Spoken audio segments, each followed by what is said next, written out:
To the system, I don't wanna be a slave. I've been doing shit my way, or the highway. And in the driveway is a nice range. Cause I grind through the climb, I invite pain. You'll never hear me, bitch, nah, I don't complain. Just gotta flip the switch and you can go and obtain anything you want, anything you need. Your mind's got the key ingredient, it's belief.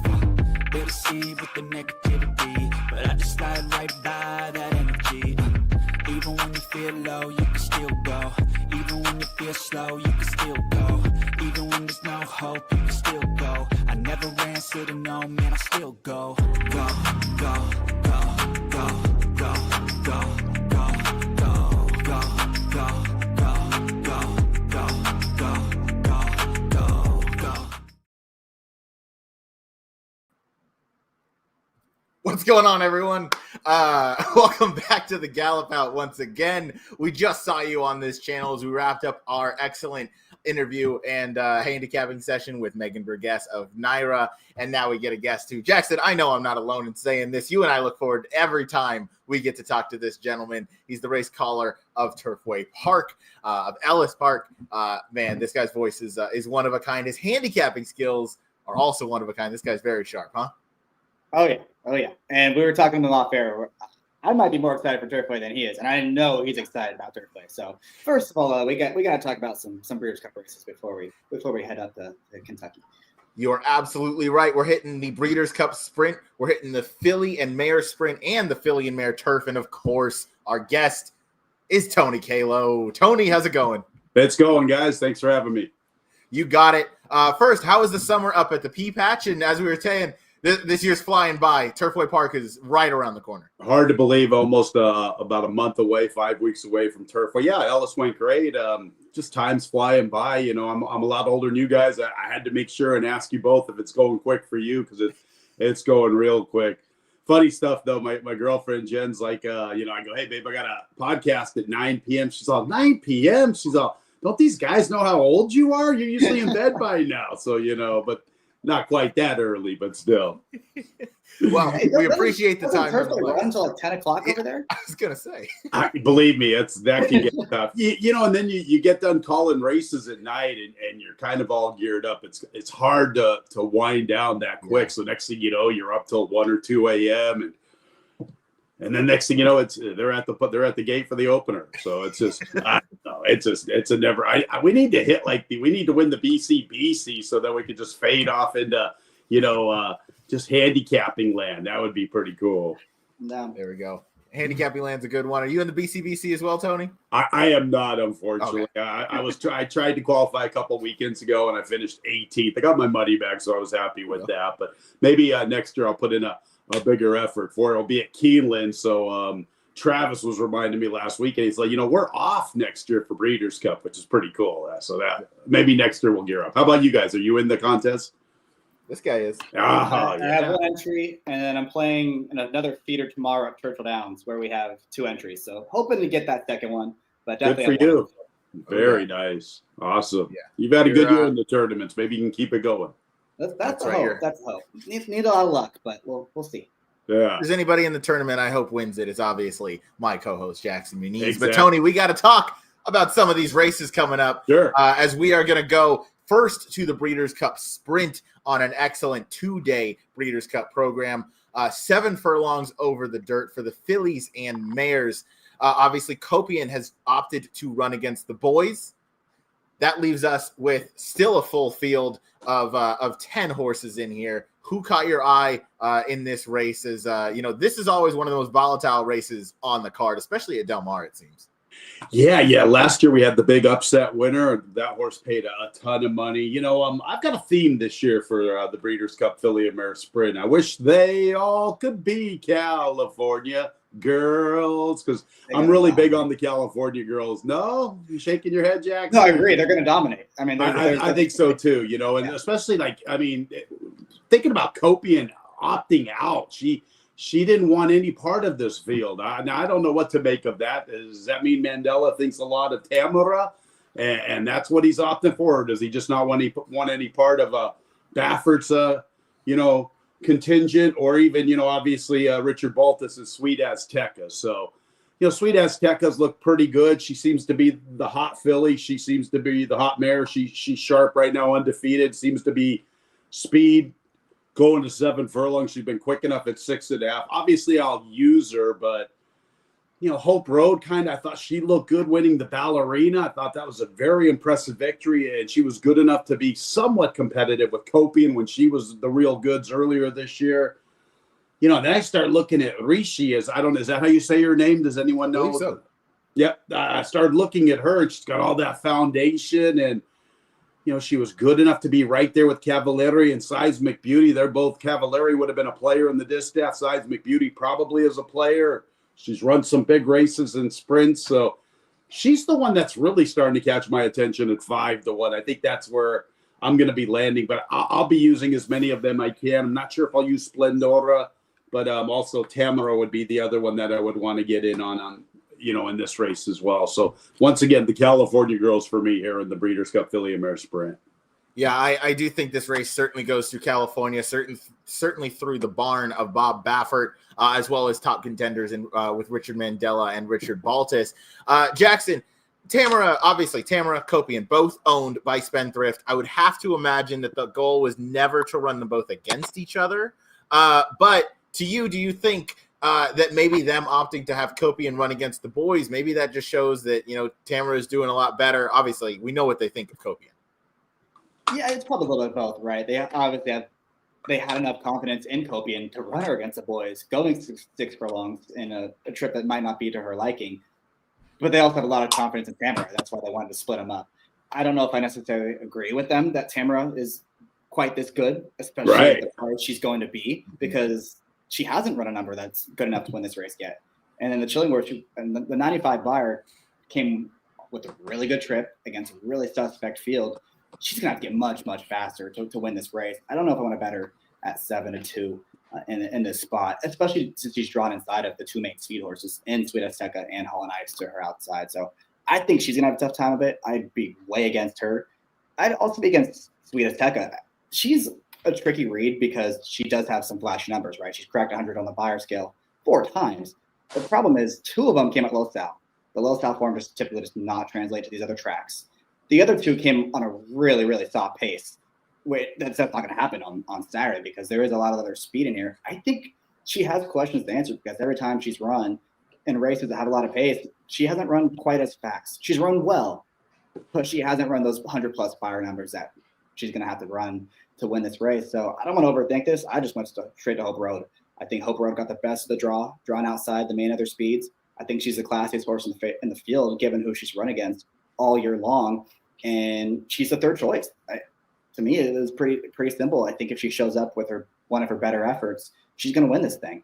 It is a question mark because she hasn't always shown up with her best efforts, as we saw at Churchill Downs earlier this year and in La Brea last winter. But if we see what she did at Saratoga, what she did on Derby Day, I think she's the most likely winner of this race, and she's going to not be bet like that. I agree that she is, in my opinion as well, the most likely winner of this race. Given her stalking pace style, and that a repeat of the Ballerina makes her very tough. She drew very well. Tony, as the post positions were drawn yesterday and the morning lines were released later last night, the biggest surprise of the races that we're going to cover today, and maybe the biggest of any of the races, was the morning line on Tamara, 7-2. And obviously, Jackson and I had David Aragona on, who made the morning lines this year, and he is certainly highly respected in our minds. I'm sure yours as well, as one of the best morning line makers, if not the best in the country. All that to say, this was still a surprising morning line to see. 7-2. I don't want to doubt Aragona because he does his work, he does his research, and he let us know he's absorbing everything from different media outlets, seeing the kind of buzz that they're getting on this horse. So I don't know that I'd be surprised if Tamara was 7-2 come post time, but I certainly don't want to bet her at that price. Yeah, well, Jackson brought up a lot of good points. She hasn't been able to crack the 3 figures for, get 100-plus speed figure. Her speed figures look a little lesser in comparison to some of her rivals.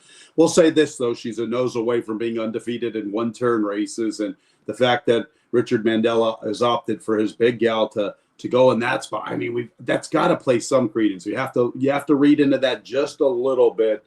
But 7-2, like you said, kind of opening it up for us to want to try it against, go with some others. 8 and 9 look like the two that are offering the value, 4-1 and 5-1 for Bob. So without a doubt, I even thought David's Sovereignty 6-5 line was very aggressive. I thought he was, I think Sovereignty is the best horse in the country. Obviously, there's some question marks whether he's going to get there or not with this fever situation, but I thought 6-5 was very aggressive. It seemed like he was just making that a morning line where, boy, he's really enticing you to want to play somebody else in that spot. Yeah, I thought maybe 8-5 or 9-5 even would have been a good morning. But I'm not here to second guess anybody's job like that. That's a job I would not want to do. I think calling races is tough. I think doing the morning line could be even tougher.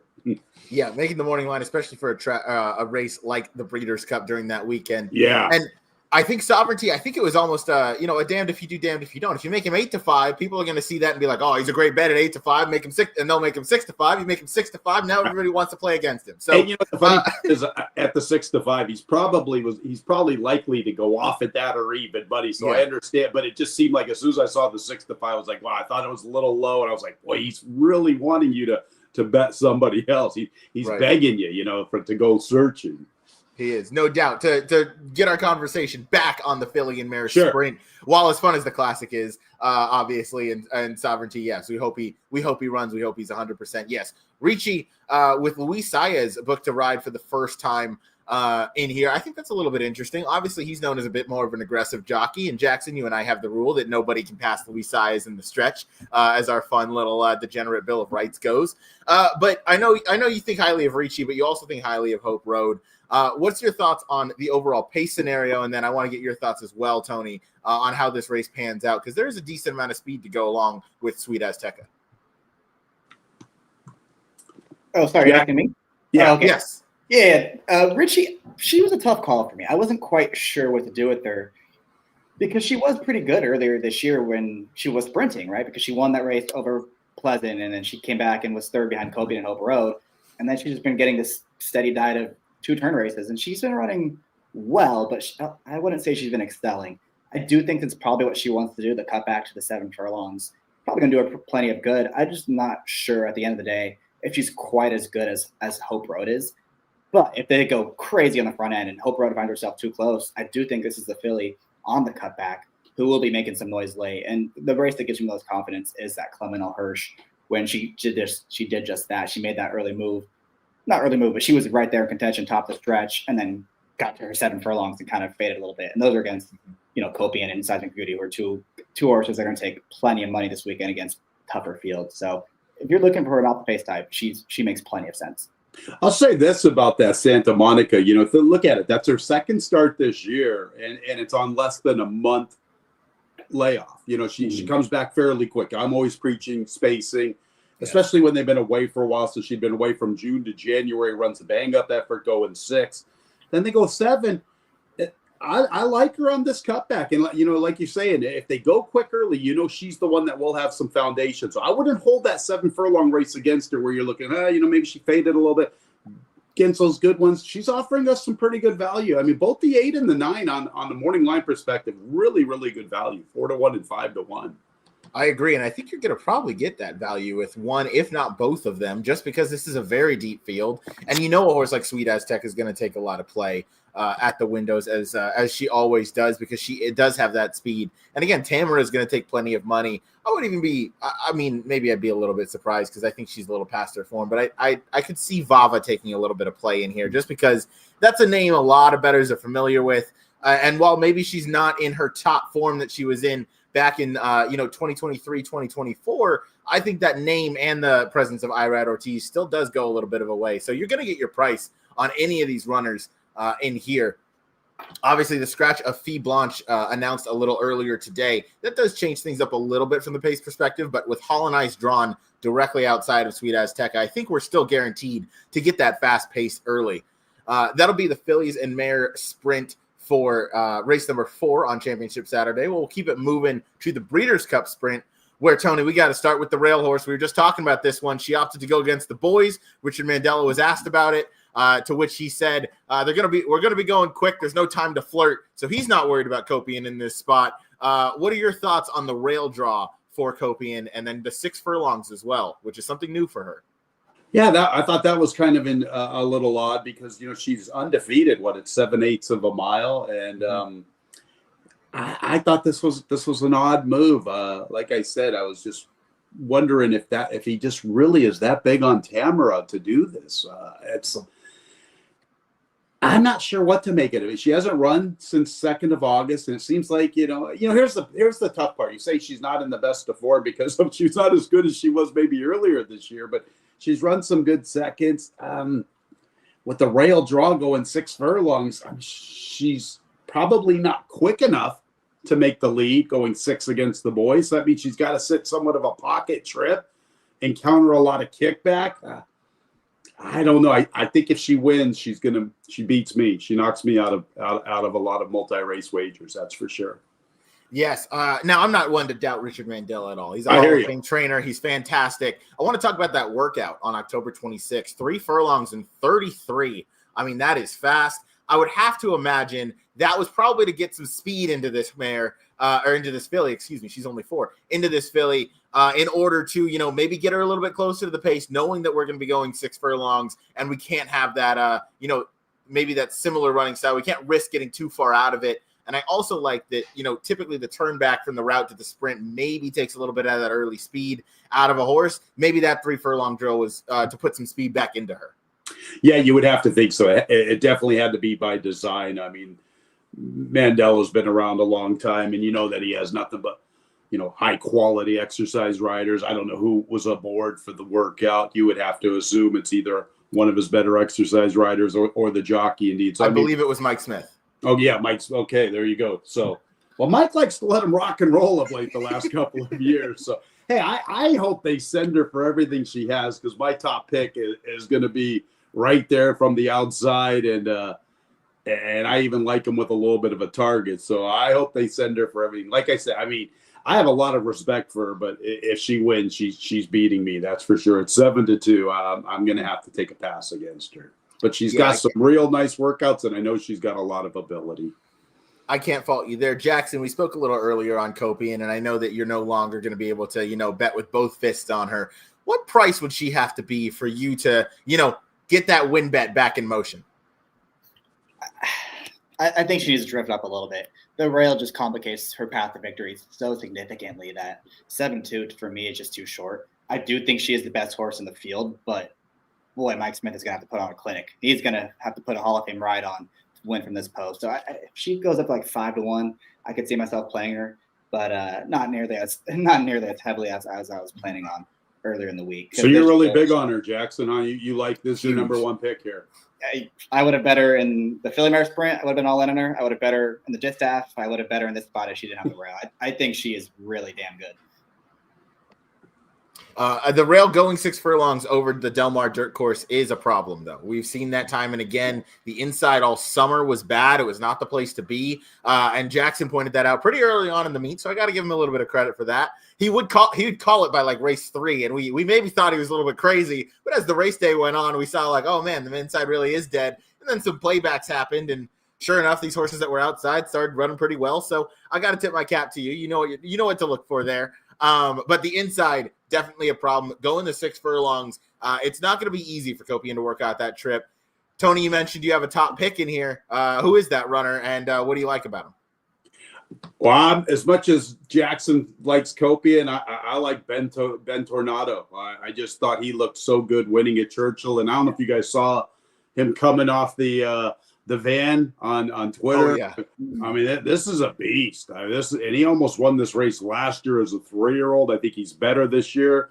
I love his post. He doesn't need the lead. I hope Copian is sent so aggressively by Mike, and then this guy can just set up. I mean, he's absolutely huge. He's massive. I mean, he's what you want a racehorse to look like. Mm-hmm. I don't know. I'm in love with this horse going into this spot, and I'm not backing down now. No, he's a big guy. Just the vibes I've been picking up on this horse. Leading up to before this week, everyone's saying Ben Tornado, like, this is going to be a big horse. Everyone's going to play this horse. He's going to be tough to beat. And now that we've gotten to this week, I feel like no one's talking about him. Now that they're actually looking at the rest of the field, I wonder if you're actually going to get a very, very appealing price on this horse, because I think 5-2 is that's a fair price, I would say. Yeah, I'd be happy with that price right around in that ballpark. I I get a little bit of a homerish, and I get a little loyalty to horses. So, I picked him when he won at Churchill, and I didn't really know a lot about him last year. And I kind of even forgot about how good of an effort he ran in last year's version of this race. And I just, I think he's bigger and stronger this year than he was last year. And we'll see. We'll see. Like the price, that's for sure, at 5-2. The outside horse is pretty fast. I don't know how that's going to come. What do you think of that horse from the pace perspective? This horse that just won the Gallop Out. He seems to be pretty quick, and he's outside too.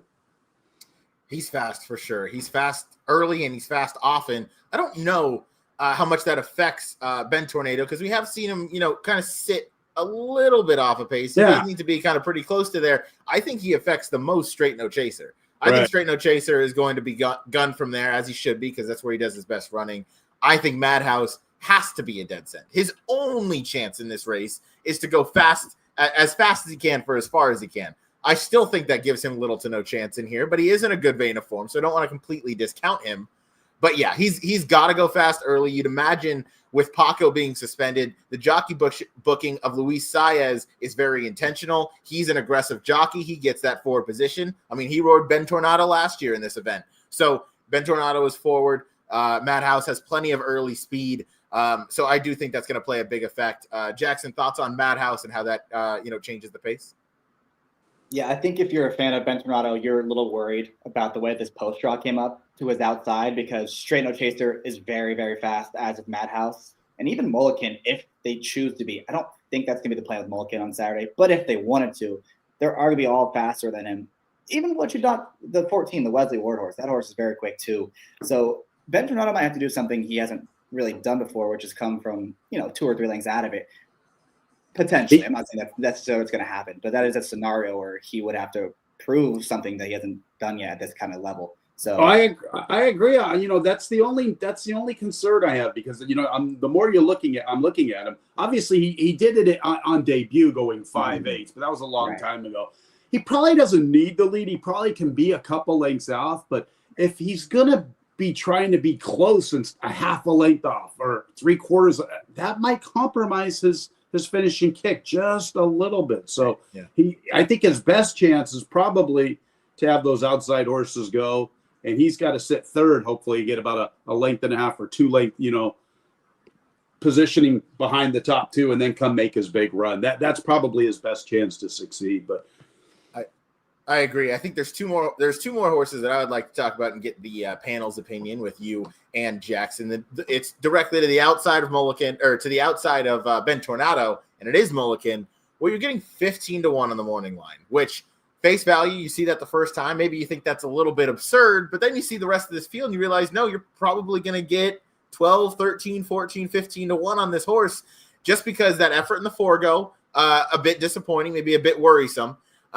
But at the same time, I mean, this is a top class animal. This is the horse that was favored in last year's Breeders' Cup Sprint. And from the pace scenario, this is one that is kind of shown to have that stalking ability, where I do think his best races come up on the lead. So I'm curious where he is, but he does have that potential to maybe sit in that second flight of horses if they do go really, really fast early. And from that outside draw, he should be in the clear if he's in that second flight. What are your thoughts, Tony, and then Jackson?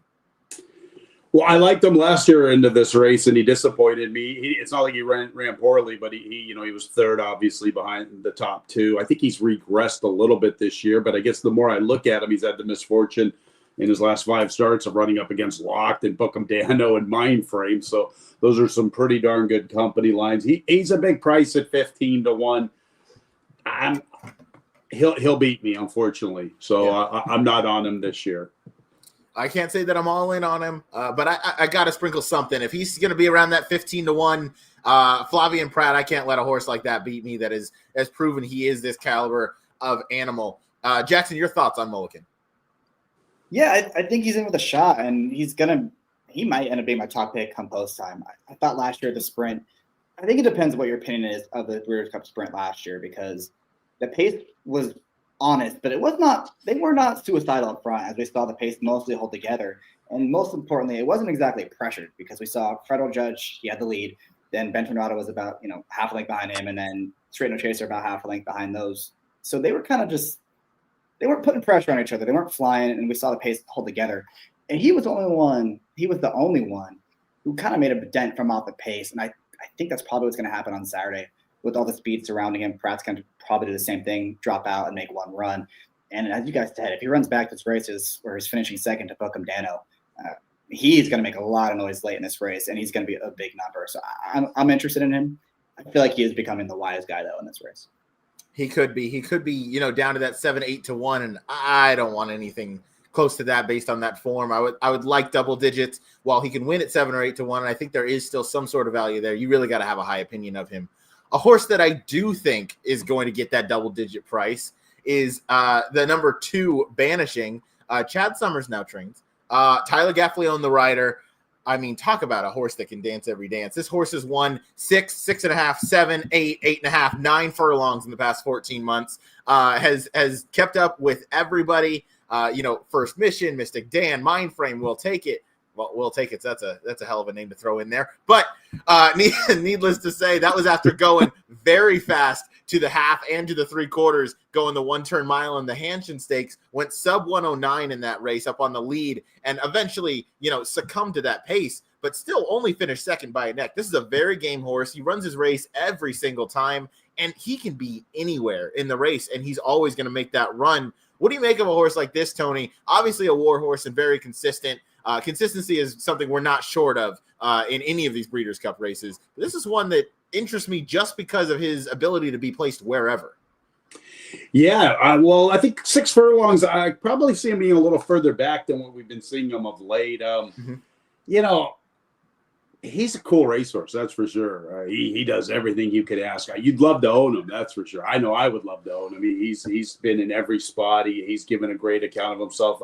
He looked like the winner in that great Churchill Downs race for half a second when he was rolling up the inside. That was one of the better races this year with Mindframe and Banishing and Nisos all hitting the wire together back on the Derby undercard. And, he looked great at Ellis, defeating Booth. It looked like Booth had the jump on him, and I still don't know how he got up and tagged him late. 6 furlongs, I think he's a little better with more real estate. So maybe his best possibility is to just lag as far back as he can early and come with a big run, 15 to 1.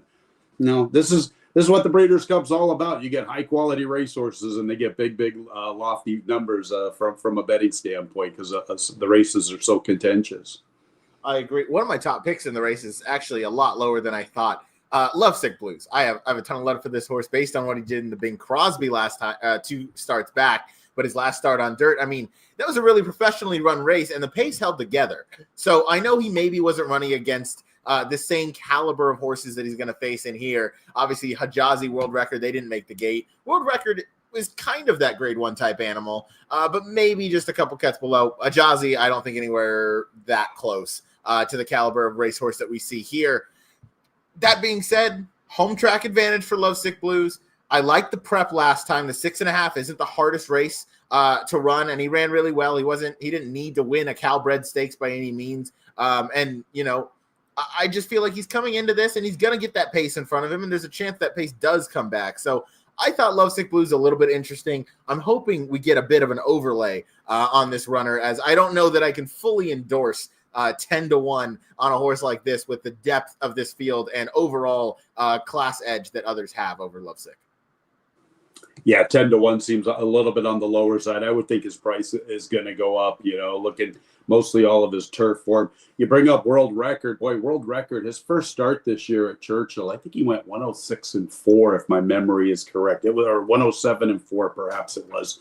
It was absolutely, I think it was 107-4. That makes a lot more sense. We're not talking zany tactics at Turf Paradise once upon a time, but that's a horse that I remember early on in the spring going, I wanted to make a Breeders' Cup Sprint future wager on World Record, and it didn't pan out. So I've got to give this horse a lot of credit that he was able to defeat one of my favorite horses. Like you said, he likes it at Del Mar, and he's the Cinderella story. Seems like, I don't know a lot about his trainer, but he seems like a pretty cool dude. I've listened to some of his interviews on TVG, and what a thrill for him and his family. A nice racehorse, that's for sure.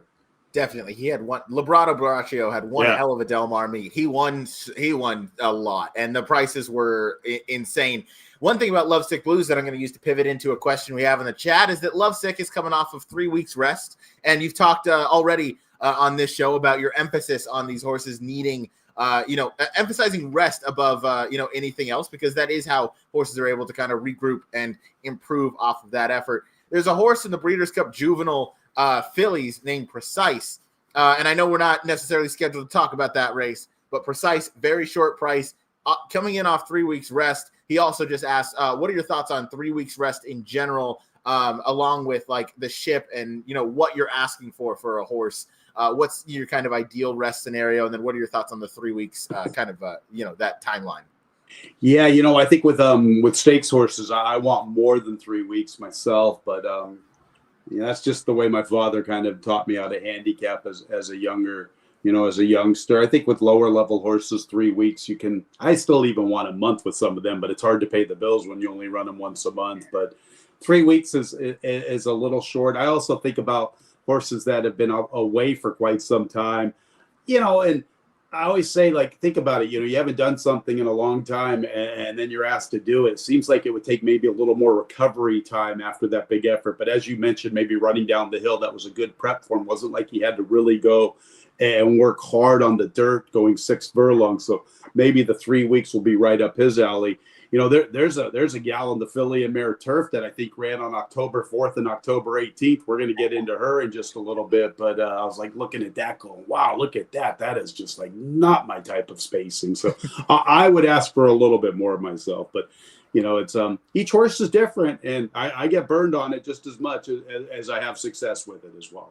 Let me ask you a really quick follow-up, because I think for this horse specifically, this was kind of the plan, was we're going to run 3 weeks out and then get into Breeders' Cup. Did you take that under consideration differently than whereas like a maiden breaker won by 20 lengths, now we're going to rush him to get in the stakes race? I would completely agree with that. That's a great point. Especially when it's been with stakes horses that they're going to do it.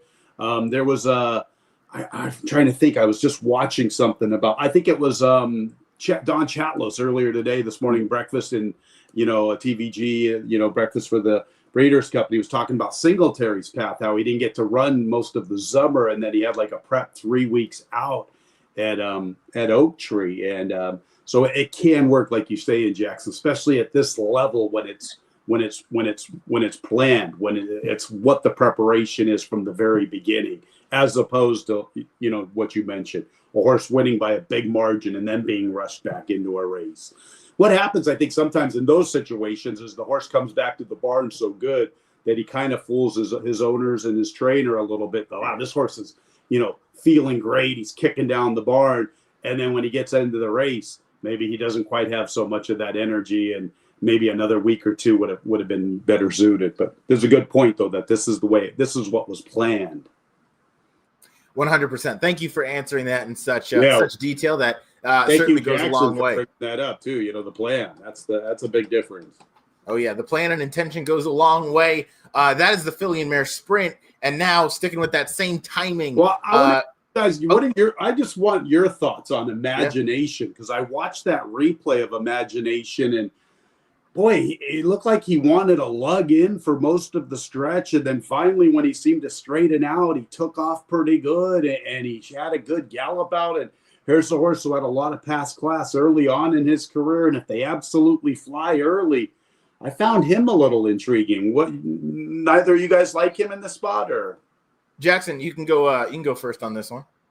Yeah, I actually bet him in his comeback race when he beat Straight No Chaser, and I saw the exact same things. I mean, they couldn't straighten him out. I don't know if he didn't finish leads. I don't know if he had an issue, but he won that race pretty decisively despite doing all that. I agree. It was off a long layoff. And my thinking with him, at least, is if they're able to correct that, then how much faster could he run potentially in this race? I don't know if I want to back him at 6-1 against this group. That seems a little low, but I do think out of everyone in this race, he is one of the more likely winners, because it sure sets up for him, I feel like. Yeah, he was the one that I was really intrigued with from far off the pace, that maybe he could be the one that comes and tags my top pick. He's one for sure that can definitely take a big step up. Second off the bench, second start to his 4-year-old season. Baffert gave him some time off. And maybe with that lugging in, that kind of immaturity that you see, maybe the time off was to get him to mature a little bit. I don't know that he necessarily matured in the run style, but the speed, he kept that speed. He had some more maturation in the way he was able to, come from way off the pace.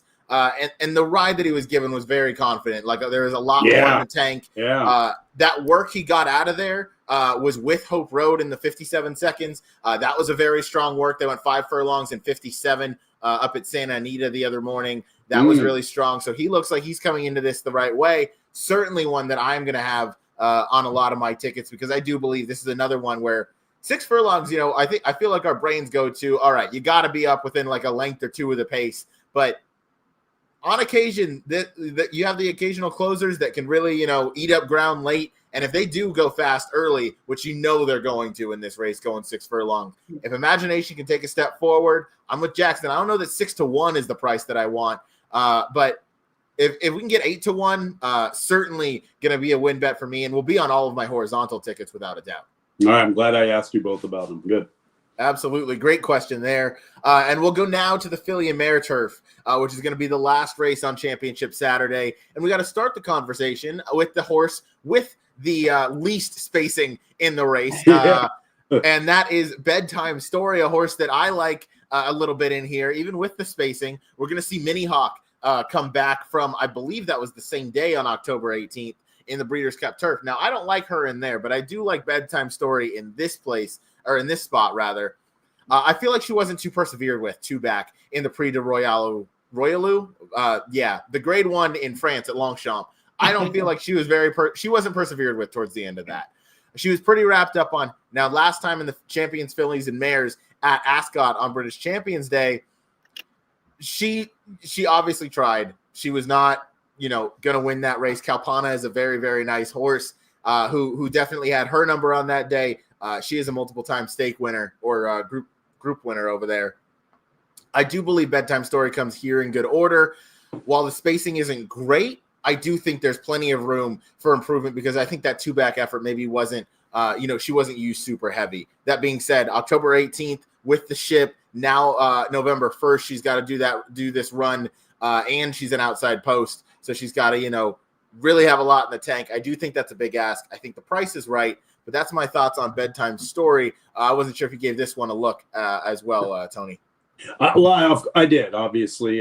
Being a Euro, this race is, I'm always looking for a European invader in this type of race. And I love She Feels Pretty. I mean, as far as like, I'd love to see her win, but it's hard for me to not want to look for a European. And this one has so much foundation. We're going 1 3/8, and she has 1.5 miles, 1 3/4, and 1.5 miles. And, you toss out the 1 3/4 race, which you're saying you don't think they really asked her for much. Her time form rating numbers are pretty good.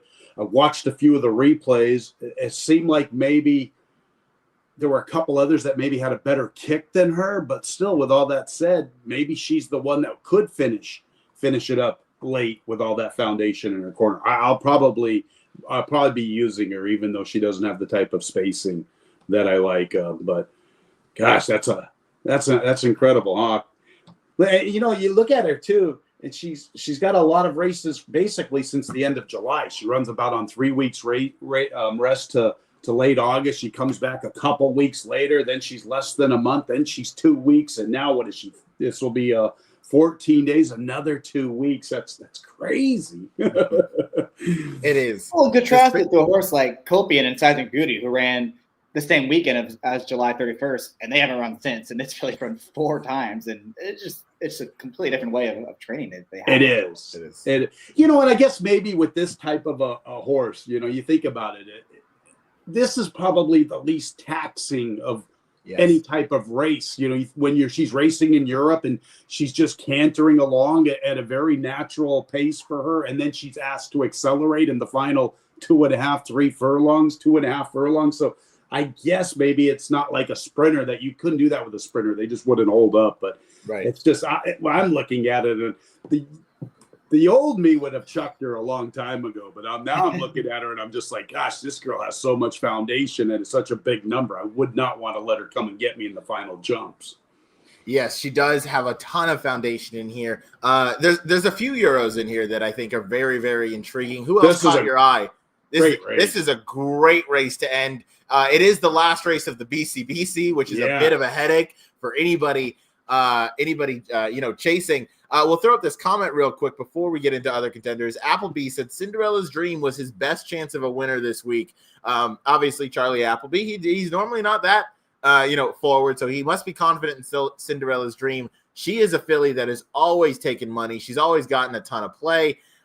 William Buick does choose to ride Cinderella's Dream, who drew post position 9. You have 9-2 on the morning line here. Look, she does very little wrong. I just can't endorse her. I don't know what your thoughts were, Tony, and then take us into the other contenders that you view. Well, she's kind of I found her difficult to read this year, because last year it seemed like she was running in a bunch of the longer races getting ready for this type of affair. And this year she's had most of her races being 1 mile. Also, guys, go look at her work tab leading up to the Breeders' Cup last year. I mean, Charlie, he was crazy. He works her on the 1st of October, the 12th of October, the 15th, the 19th, the 22nd, the 27th, and then he runs her back 5 days later. I'm like, what is this guy doing? He's a madman, and William Buick's opted for her over the other Godolphin and Appleby, who I like. The other one I like. She kind of she's a big girl. I mean, I know Sir Mix-a-Lot's betting that one because that girl's got a back on her, but for Buick and Appleby to say this, I don't know. I mean, her price is a little light. I'll be using a lot of Euros. She'll be on the ticket, but gosh, I like the other one better. I don't know what your guys' thoughts were on Diamond Rain. Jackson, go ahead. I was with you. I was getting ready to make Diamond Rain my pick, and I was really hoping William would choose this one, and then he didn't, and that really gave me cause for pause. This race confuses me, man. And I'm leaning towards the Applebee's, but I'm aware enough to know it's because I have more familiarity with these two horses. And with all the Euros in this race, and I've been trying to listen to as many people as I possibly can that are, based overseas and are more familiar with these horses. And I'm getting so many conflicting opinions. I mean, it's driving me nuts. I have no idea what to do. And this is one of the most wide open races of the entire weekend, arguably the most wide open race of the weekend. I know, and I was one of them that was kind of bitching and complaining. How can the Classic not be in the last race? I'll tell you what, for the Classic not being in the last race, they got the right race in the last race, because this is probably the best betting race on the card, the most difficult. All the Euros look good. I mean, I watched Gazora. Is that how you say her name? Gazora? Yes. Watched her replay, and she looked great. Her kick two-back was awesome. And then I went and watched the Arc de Triomphe, and it wasn't like she ran poorly. She just was stuck on. Talk about that replay, huh? Try watching that one and trying to sort it out. That was incredible. Oh, yeah, Ryan, I wanted to give you a little bit of grief. Last week there was some workout, and it was like very difficult trying to identify who they were, and you only called out for Travis. You didn't reach out to me in your little text. So I was like, I gotta lay into this guy when I see him on the show. Yeah, that's completely deserved. That is completely deserved. That's on me. Right hand up. Travis is the man. I know that, but I at least deserve like some little hashtag or some little thing, a couple little sentences or a couple words down the line. I was like, love for Calo. You do, without a doubt. That's on me, TC. No, you deserve to be in that mention as well, because I would need you calling that 8-horse workout. You and Travis can both get up in the booth and give us the call as a tandem there. So I'm happy you gave me some shit for that. I do deserve it. Yeah, I'm glad I remembered to do that. I couldn't let you get off scot-free on this one. But anyway, that Arc de Triomphe replay kind of was reminding me of that workout, but she has impressed me. I don't like her price at 7-2 in a race like this with such high quality gals that you could get much better value. But I definitely think she's one of the players as well.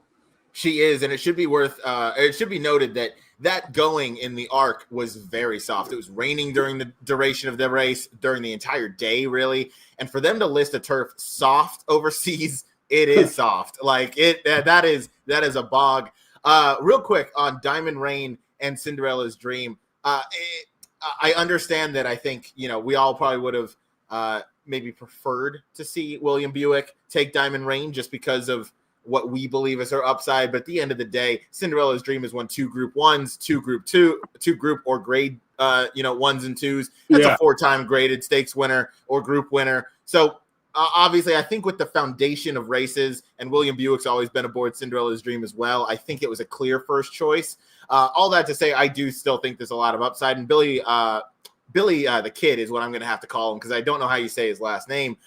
Billy the Kid, who's going to be riding Diamond Rain, I certainly think is a very talented rider. And he drew really well in post 6. So I think the price on Gazora, I'm with you, a little bit too low for a very, very competitive race like this. And while I think she can bounce back after that soft going in the arc, I do think a horse like Diamond Rain, and there are some others as well that we'll talk about, can certainly, upset the apple cart in that sense. Yeah, no, this race is very, very contentious. That's for sure. I mean, when I was watching Diamond, and Diamond Rain hasn't run since August, and Cinderella's Dream has a little more recency, so I'm not sure what's behind the scenes on that one. But I was very impressed with her EP Taylor replay to She Feels Pretty. I thought she had the worst of it. She kind of was in behind horses on the inside, and then I just loved her kick. Her Gallop Out wasn't the greatest, but maybe that's just who she is.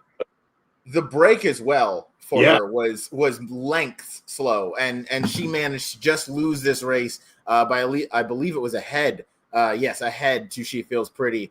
Now watching the end of that EP Taylor, what are your thoughts on do you think She Feels Pretty maybe got a little bit lost in that Woodbine stretch? Or do you think she got tired? She hasn't gone this distance before, so it is going to be a test for her.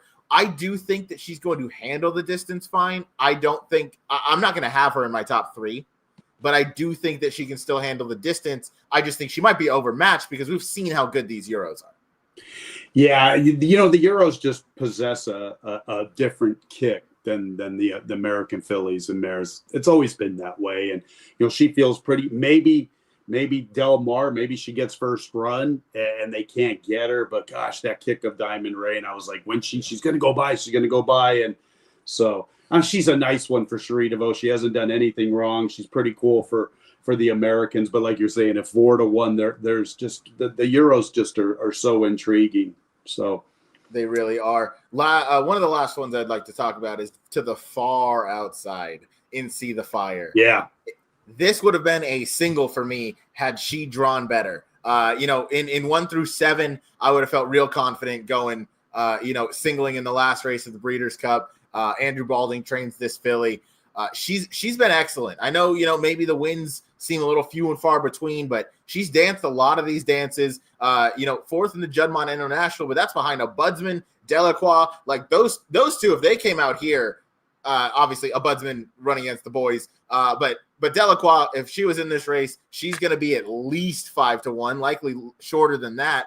A Budsman would be one of the favorites in the Breeders' Cup Turf. That was a very, very strong race. And then last time out, lost the Prix de l'Opera by just a neck to Barnavara, who Emmett Kennedy of the Final Furlong Racing podcast overseas has told me is also a very good runner and was well met that day. So something tells me See the Fire is going to run a really big race, but that post position draw stinks, to say the least.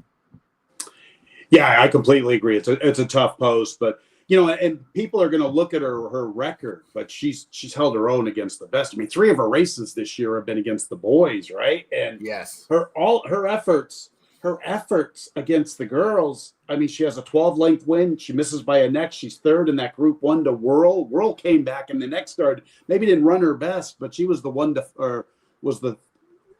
what was she? She was the 3-2 favorite. My apologies. Yes. Yeah. So, I mean, she's kept nothing but great company lines. I was looking at her and like you, Ryan, I wanted to make her my number 1 pick. And as you can tell, I really don't have a clear defined number 1 pick, but she's definitely one of them. That's for sure. And when you look through her past performances, See the Stars as a sire has done just fine in the U.S. with his runners on firm ground. And you look through those past performances on the good to firm going, which is the best that we're going to get overseas.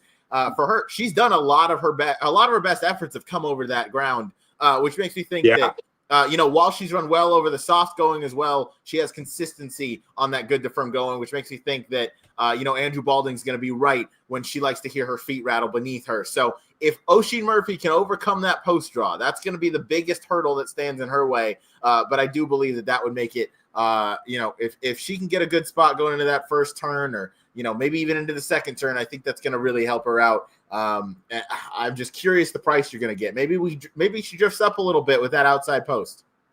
Yeah, maybe so. 5-1 on the morning line. You get 6-7-1 on a filly of her quality.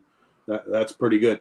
I wanted your guys' opinion on, I know I gave you some numbers, and I'm going to kind of stray away from I'm a big fan of Stella 5, but I have to be realistic. This is just going to be probably a pretty tough spot for her. But boy, she's a big, strong filly. But I watched the replay of Village Voice, and I was pretty impressed with her turn of foot. And the more I looked at her, she earns a 109 time form rating last year.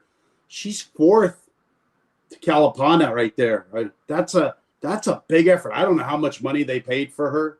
Resolute Racing, we know that John's not afraid to spend his money, but this one, the more I'm looking at her, I just was like, wow, 15-1 with Chad Brown, and good enough last year to be with some of those gals. I know she's 5, but boy, she's a little intriguing. Your guys' thoughts? Yeah, Jackson, go ahead and share your thoughts. She is the 4 horse here in the Resolute Racing colors, flying down the stretch right now at Belmont at the Big A. Yeah, look, I'm not talking anybody off of anyone in this race. I didn't love this race at Aqueduct. I'm not sure how good that field was. To be fair, she got the job done. She did it the right way, and she is probably supposed to move forward with that start under her belt. I just preferred others in this spot, and I actually did give credence to Stellify. I've talked about her a couple of times today. I think she's very, very interesting. If she somehow finds a way to make the lead by herself, be your best being in this race definitely complicates that for her. But Stellify has done nothing wrong since going to the marathon distances. She has not been challenged, and that last race at Kentucky Downs was way better than the bare form looks. Everyone that was pressing her early that was near the pace just finished way up the track. And everyone that filled out the exotics came from the clouds. And I think that race is so much better than it looks on paper. And if she's somehow able to control this pace, I think she's very, very dangerous. She's huge. She's a monster. She's got great size to her. And she's getting better every start. I know. I mean, I loved her when she won in June at Churchill. I know she was 4-5. Everybody loved her, but Joe Christopher didn't love her that day. I got a little bragging rights on him that particular day. I have to give my buddy a little ribbon there, but no, she's been nothing but a monster. That's for sure. She has been very, very good. All right, Tony, thank you for joining us for those 3 very competitive races. I tell you what, I don't envy Jackson being in the last race in that contest. That's going to be a tough one. Jeez. And I wonder if a lot of people are going to try to get to a big number before that race because they're going to see how competitive that is. And that could really just open things up. It could. It could be the recipe for chaos, especially considering you could have some big totals going into that race, or rather, after race 11, because you have Nisos running in the dirt mile, who's going to be a prohibitive favorite in there. Tony, before we get you out of here, and thank you again for all your time tonight and talking about these very fun and competitive races. Are there any other races on the 2 days of championship racing that have stood out to you, maybe that you're most excited for, or just a horse in general that you are excited to see run back? Yeah, I mean, obviously the Ben Tornado, that he's the horse that I'm most excited about this weekend. So I was glad that he was part when you gave me the 3 races. I was like, right on. I still got a lot of work to do. Friday, I don't have a real good grasp on it yet. No strong opinions. I wanted to bet the horse who ran second to Argos at Woodbine, but he's not in the juvenile turf. That was the one that I wanted to play, but I don't know where he is. He's not in the race. I was really impressed with his kick, and I was looking forward to maybe getting a couple of bucks on him, but he didn't show up. So I've got to kind of go searching. Maybe you guys got anybody that you really like on Friday that I should pay more attention to? In the juvenile turf, Stad, who trained by Aiden O'Brien, drew post 14. I'm against that horse. Failed as the favorite the last 3. At either odds on or as a heavy favorite. I think he is the perfect play against in a spot like that. And I'm going to take an absolute shot. I got to go with Gordon Pass for Will Walden. Broke the maiden at Indy, which maybe not the strongest field there, but came right back at Keeneland and got shuffled out of things pretty early on. Didn't break the sharpest, but came flying late to finish third behind Final Score and Turf Star. Turf Star's had a very nice trip from right off the pace. Final Score was pretty much right on the lead, and he would have been maybe 6-1, maybe even less in a spot like this. He was the really nice Pletcher horse who I believe got injured, so we'll skip this race and campaign during his 3-year-old season. But I thought Gordon Pass made up a lot of ground in a race where the pace held together, and very much an improving 2-year-old for Will Walden. Another jump forward, I think, puts that one right in the mix. And I'm not scared of any of the Euros that are the boys. Yeah, Wild Desert, I think, was that the horse that Argos beat? Yeah, that's who I wanted. Yes. I guess I'll be rooting for Argos. He broke his maiden at Ellis, but I don't really have a good grasp on Friday. How about you, Jackson? You got somebody I should maybe try to key on? It doesn't have to particularly be in the turf or... Nothing substantial. I think if you're looking for a price, I think Precise getting the outside post really opens up that race to chaos potentially. And I think Final Chord for Marcassi is really interesting. I think she's going to get the right trip. And I thought the way she won at Aqueduct last time, she looked like she didn't even try. I think there's a lot more in the tank there. And she's, I think, 15-1, I want to say. So definitely. All right, cool. Right on. Awesome, guys. All right. Tony, thank you so much for the time. You. Jackson, thank you as always. We finally have about a 30-minute break before we're going to be back on this show with Matt Bernier. Yeah. I know we've been going all day, but that's what Breeders' Cup is about. I'll rest on November 3rd. So, Tony, thank you again for all the time. Best of luck at Turfway this winter. We'll talk to you again soon. We'll have you on the show. For Jackson Muniz, I'm Ryan Anderson. Once again, thanks to our guest, Tony Calo. We'll see you guys all in about 30 minutes here with Matt Bernier. Have a good day. Yep.